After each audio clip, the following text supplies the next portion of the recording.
they called him a diver. Wembley called him a king. The roar of Munich's Allianz Arena in 2012 shatters into stunned silence. The scoreboard flickers. 88 minutes. Drogba rises, neck muscles taut, eyes locked, and the ball crashes into the net. If the man you mocked is the man who ends your season, what else did we get wrong about Didier Drogba? The label was easy. The legacy was earned. What transforms a record fee signing, doubted and derided, into the most dependable closer in English football? Didier Drogba arrived at Chelsea in 2004 from Marseille. Price tag heavy at £24 million, the largest in club history. Within months, a nickname shadowed him, Diver, born from slow-motion replays and tabloid appetites. But that's not the story history tells. The record shows a man who owned the sport's biggest nights. 10 goals in 10 domestic cup finals, 4 FA Cup wins, 3 League Cups, 2 Golden Boots, and 1 Champions League decided by his boot. The paradox is irresistible. A striker accused of falling too easily, yet one who stood tallest under pressure. This journey spans continents and contradictions. Ivory Coast to France, Le Mans to London, groin injuries and jeers to last-minute headers and side net penalties. Over 381 Chelsea appearances, Drogba's goals were not just many, they were timely. The deeper you go into his career, the clearer the pattern. The harder the moment, the sharper he became. In this story, we'll explore the roots of that mentality, the crucibles that forged it, and the nights when he bent football's narrative to his will. If clutch is a skill, Drogba practiced it until it became instinct. Drogba's Chelsea career overturns the lazy verdict. He wasn't a flop draped in theatrics, but a specialist in decisive moments. In the Premier League, reputations calcify fast. Between 2004 and 2012, his was on trial every May. He left with the verdict overturned by results, not words. To see why, we go back to where his resilience was born. Didier Yves Drogba Tebeli was born on March 11, 1978 in Abidjan, Ivory Coast, into a family where football was more than pastime, it was livelihood.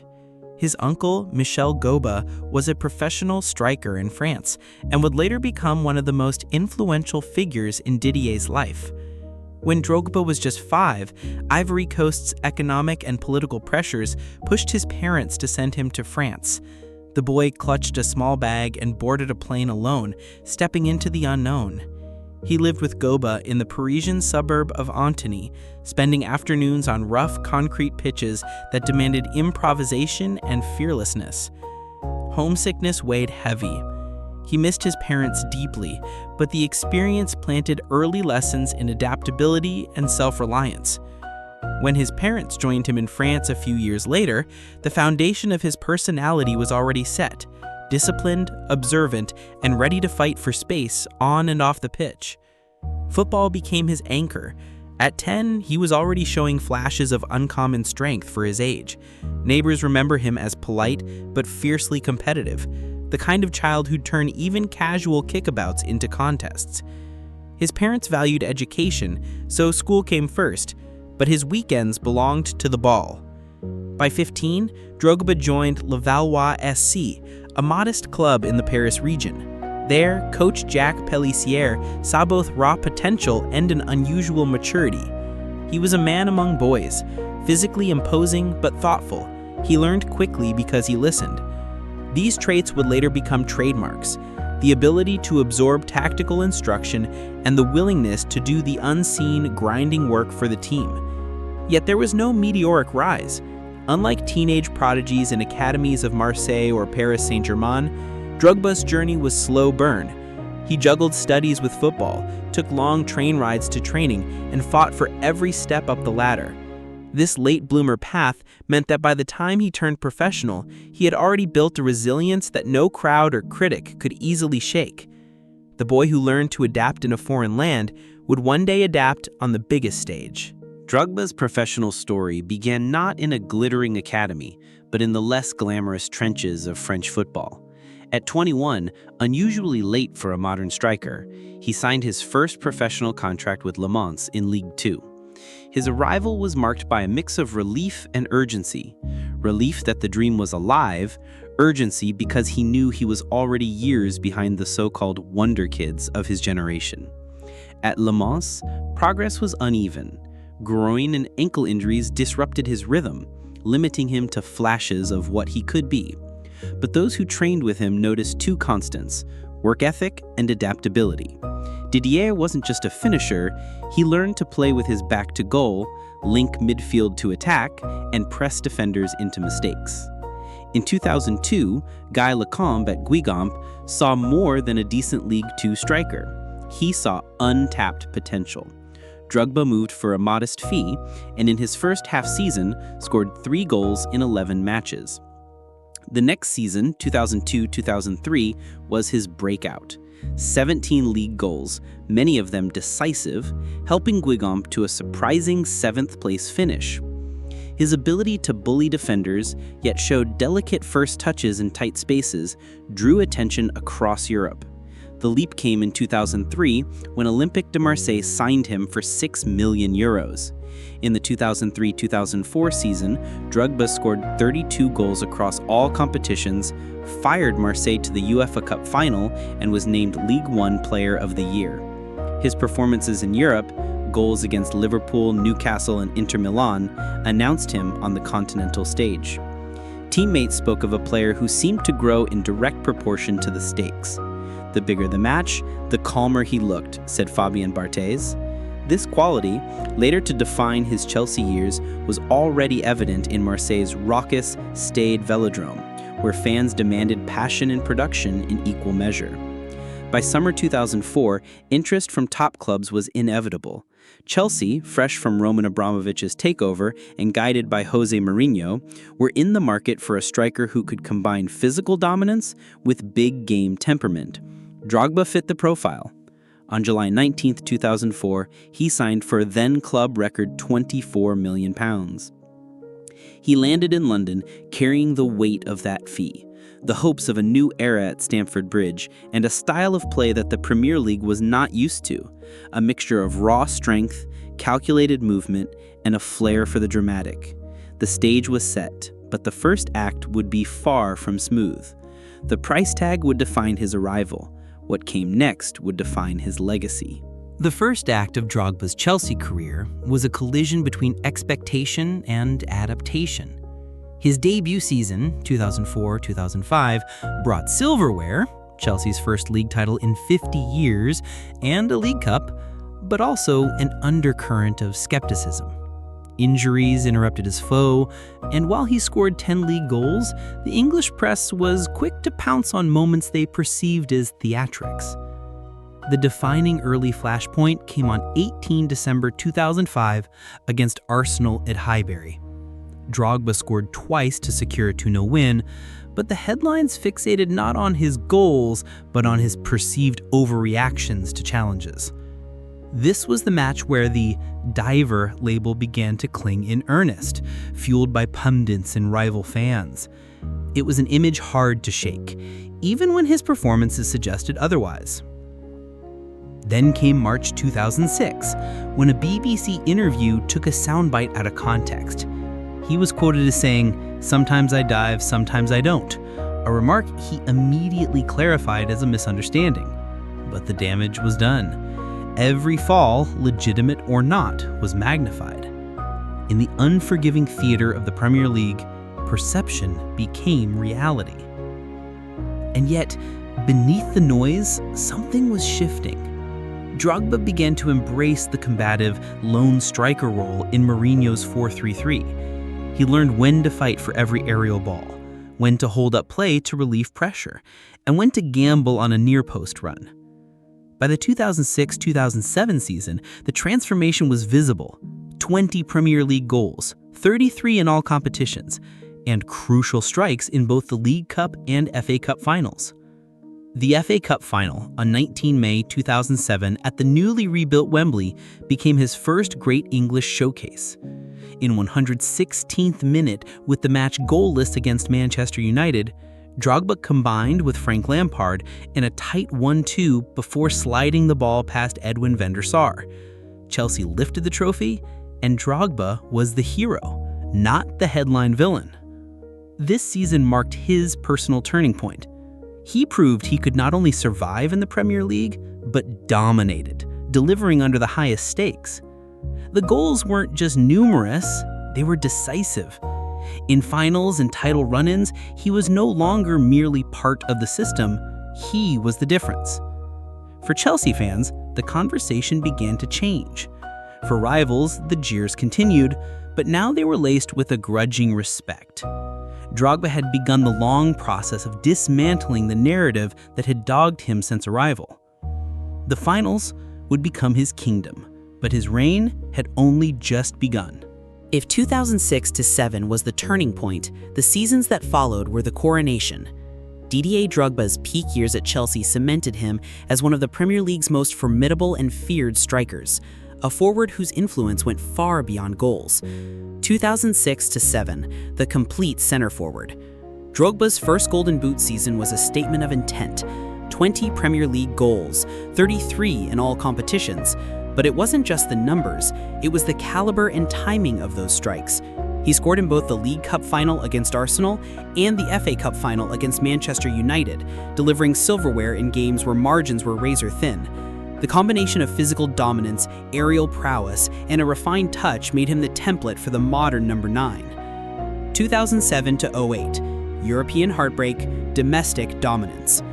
The following year brought challenges. Mourinho departed in September, Avram Grant took over, and Chelsea still reached the Champions League final in Moscow. Drogba scored 6 in the Champions League campaign, but saw his night end in anguish, sent off in extra time after a confrontation with Nemanja Vidic. Chelsea lost on penalties to Manchester United. It was a bitter pill, but one that seemed to harden him further. 2009-10, the Ancelotti explosion. After battling knee injuries in 2008-9, Drogba returned to peak form under Carlo Ancelotti. Playing in a 4-4-2 alongside Nicolas Anelka allowed him to drift wider, attack from angles, and unleash his full range. That season, Chelsea became the first team in Premier League history to score over 100 goals, and Drogba was at the heart of it. 29 in the league, 37 in all competitions, plus 13 assists. He scored a hat-trick on the final day against Wigan to seal the title and added the winning goal in the FA Cup final against Portsmouth, becoming the first player to score in 3 different FA Cup finals. The finals king. By now, the pattern was undeniable. Between 2005 and 2012, Drogba played in 9 domestic finals for Chelsea, scoring in all but 1.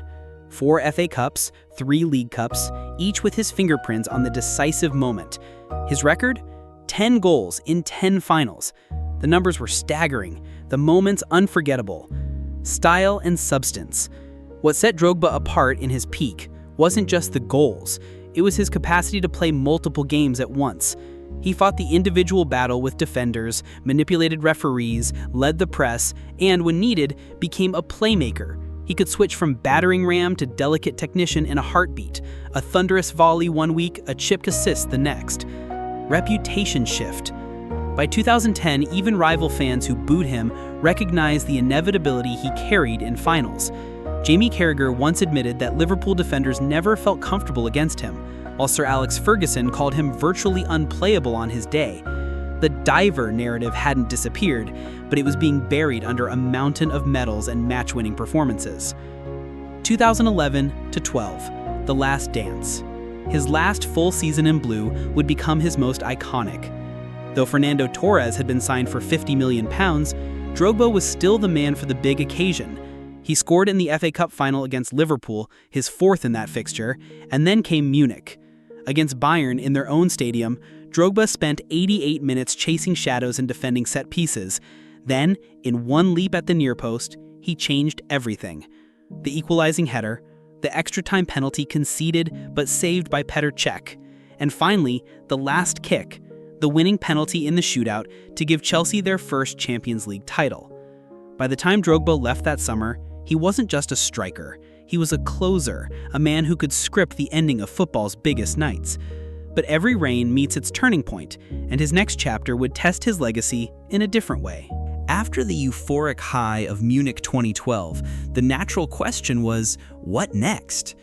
Drogba answered by leaving on the ultimate high note, announcing his departure from Chelsea just days after delivering the club's first Champions League trophy. It was a decision born partly from timing, at 34 with a legacy secure, and partly from the lure of a new challenge. He signed for Shanghai Shenhua in the Chinese Super League, joining former teammate Nicolas Anelka in what was, at the time, one of the most high-profile moves to Asia.